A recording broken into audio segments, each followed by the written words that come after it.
لو عايزة تعرفي حتة القشطوطة القمر دي اتعملت ازاي، ولا تحتاري ولا تدوري ولا تقفي بالطوابير وتجيبي القطعة بقد كده وتفرحي ولادك في البيت، تابعيني على وصفات اقتصادية مع لوكا وأوشا وهتعرفي القشطوطة القمر دي عملناها ازاي. السلام عليكم حبايب قلبي، وحشتوني وحشتوني وحشتوني بجد، وحشني اني ابقى معاكم واني اصور واتكلم واديكوا اي حاجة معلومة ولو صغيرة. تاخدوها طبعا من اختكم، وفي طبعا ناس كتير على راسي بيبقوا عارفين حاجات اكتر مني. ازيكم عاملين ايه؟ كل سنة وانتم طيبين. خلصنا رمضان على خير وخلصنا العيد. معلش اسفة لو كنت بغيب عليكم، واللي كان بيتابعني معلش اتقطعت عنه فترة. طبعا كل ام مشغولة، وزي ما انتوا عارفين عندنا مسؤوليات كتير. مش هطول عليكم كتير، ويلا بينا، وان شاء الله اوعدكم ان انا هنزل لكم احسن حاجة وكل جديد. النهارده بقى هعمل لكم حاجة الناس بتقف عليها بالطوابير وبتدفع فيها مبلغ. لو هتجيبي طبعا لطفل او اتنين او لعيلة هتدفعي فيها مبلغ. ايه هي الحاجة اللي هنعملها؟ القشطوطة، قشطوطة بالفواكه. يلا بينا اوريكم اجمل واحلى خطوات القشطوطة. نبدأ ونسمي ونصلي ونبارك على رسول الله. اي قشطوطة الاساس بتاعها، بصوا هي القشطوطة بتاعتي يعني اكيد مش هتبقى بنفس القشطوطة بتاعت المحلات، بس احنا هنوفر على نفسنا وهنطلع نفس النتيجة. في بقى اللي عايز يعزز الطعم بكريمة لباني، اللي عايز يعزز ويحط لبن بودرة. عايزة تزودي اي خطوات زوديها، بس انا هعملها لست البيت بأبسط الامكانيات.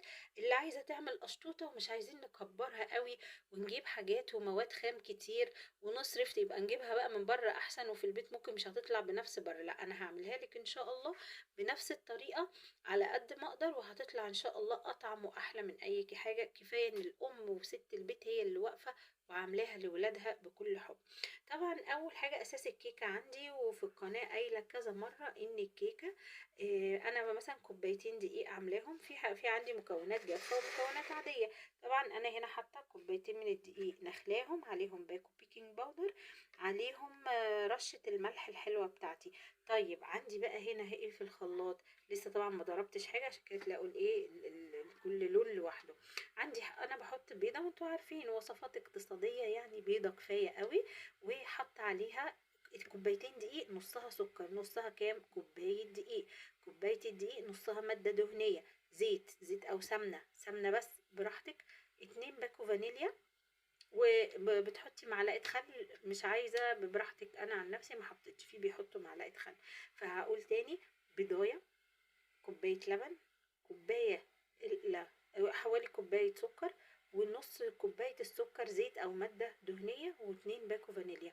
هنضرب المكونات على بعض وهنحطهم على المكونات الجافة اللي هي كانت كوبايتين من الدقيق وباكو من البيكنج باودر ورشة الملح، وهنقلبهم مع بعض. ودي الكيكة بتاعتنا. بصوا الفقاقيع بتاعتها بقى، البيكنج باودر بدأ يشتغل ازاي. الكيكة دي هقول تاني: ايه؟ كوبايتين من الدقيق، كوباية من السكر، نص كوباية من اي مادة دهنية، سمنة او زيت، سمنة زيت على سمنة او زيت بس.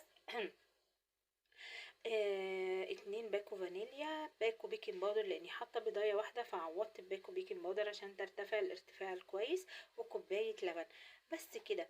هدخلها بقى الفرن، انا مشغلاه هتطلع. هنعمل مع بعض بقى دلوقتي الكريم شانتيه اللي هنحضره نحطه على وش القشطوطه، وهنختم بطبقه من الفاكهه.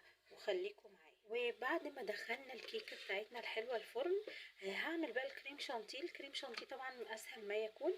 عندي نص كوبايه لبن متلجه ساقعه او ميه حسب رغبتك، وهنضيف لها باكو الكريم شانتيه بتاعنا الجميل، وهنبتدي نضربه ضرب خفيف، وبعد كده على سرعه عاليه من 3 ل5 دقايق لغايه ما هنشوف القوام الحلو اللي هنوصل له. ضربنا الكريم شانتيه مع بعض وده قوامه. بصي اللي هو تعملي كده ما ينزلش.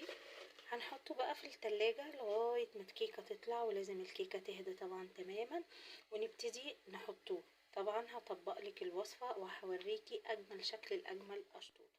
زي ما انتوا شايفين احلى كيكة طلعت من الفرن، بصي جميلة ومستوية. انا بقى عملت ايه دلوقتي؟ سقيتها لبن. اول ما طلعت سقيتها باللبن.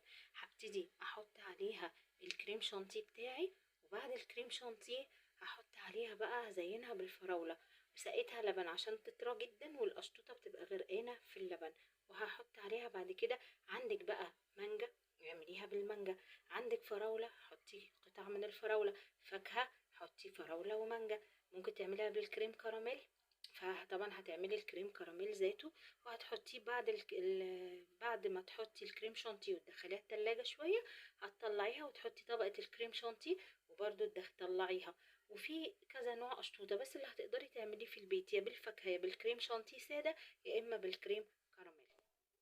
وده الشكل النهائي للقشطوطة بتاعتنا. هنقطعها دلوقتي وهتشوفيها. اسهل حاجة عملنا الكيكة، وبعد الكيكة عملنا طبقة الكريم شانتيه، وطبعا سقينا الكيكة بتاعتنا لبن وحطينا عليها الفولة الحلوة دي. وبألف هنا وبألف شفا. تابعوني على وصفات اقتصادية مع لوكا وأوشا.